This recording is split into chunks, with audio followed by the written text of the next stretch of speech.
Bienvenue dans Mythes et légendes. Je vais vous raconter 3 histoires terrifiantes du folklore français. La bête du Gévaudan est une légende bien connue qui se déroule au XVIIIe siècle, située dans la région du Gévaudan, dans le Massif central.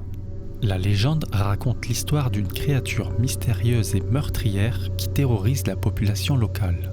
La bête du Gévaudan était décrite comme un animal féroce, beaucoup plus gros qu'un loup ordinaire, avec des dents acérées et une force extraordinaire. Pendant des années, les autorités locales organisèrent des chasses à la bête, mais elles sont infructueuses. Les descriptions de la créature étaient si effrayantes qu'elle était souvent considérée comme surnaturelle. De nombreuses théories furent avancées pour expliquer son origine, allant des loups-garous aux hybrides monstrueux. La terreur engendrée par ces attaques était si intense que le roi Louis XV lui-même s'intéressa à l'affaire. Des battues furent organisées pour chasser la bête, mais elle semblait insaisissable, échappant aux pièges et aux attaques des chasseurs.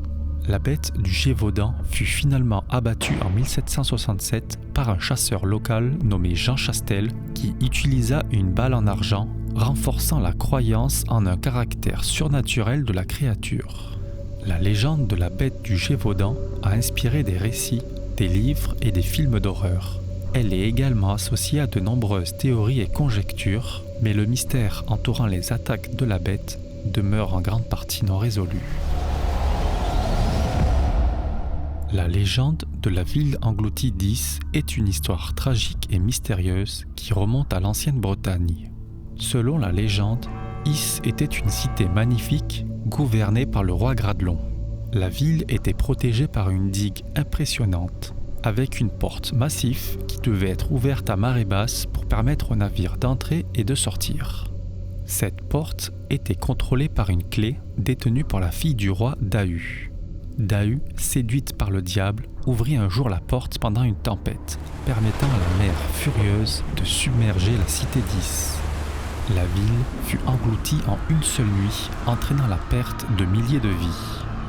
La légende raconte que le roi Gradelon parvint à échapper à la catastrophe en chevauchant son cheval Morvar. Cependant, lorsqu'il entendit une voix mystérieuse lui demandant de sacrifier sa fille pour expier sa faute de Is, il la laissa tomber dans les vagues déchaînées.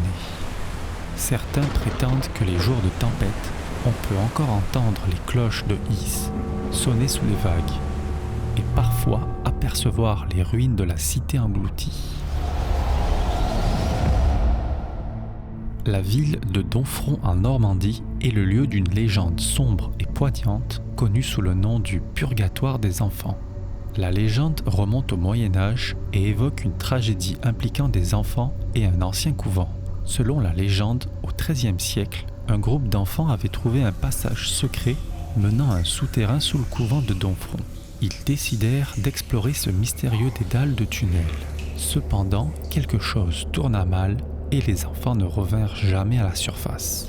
Les villageois, inquiets, organisèrent des recherches, mais aucun signe des enfants ne fut jamais découvert. On dit que les âmes des enfants restèrent prisonnières dans les souterrains du couvent, condamnées à errer éternellement dans un état de purgatoire. La légende raconte que la nuit, on peut encore entendre les pleurs et les rires des enfants disparus près des ruines du couvent. Certains disent même avoir aperçu des ombres d'enfants jouant dans les couloirs.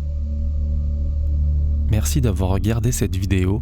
N'hésitez pas à partager en commentaire des légendes méconnues que vous connaissez.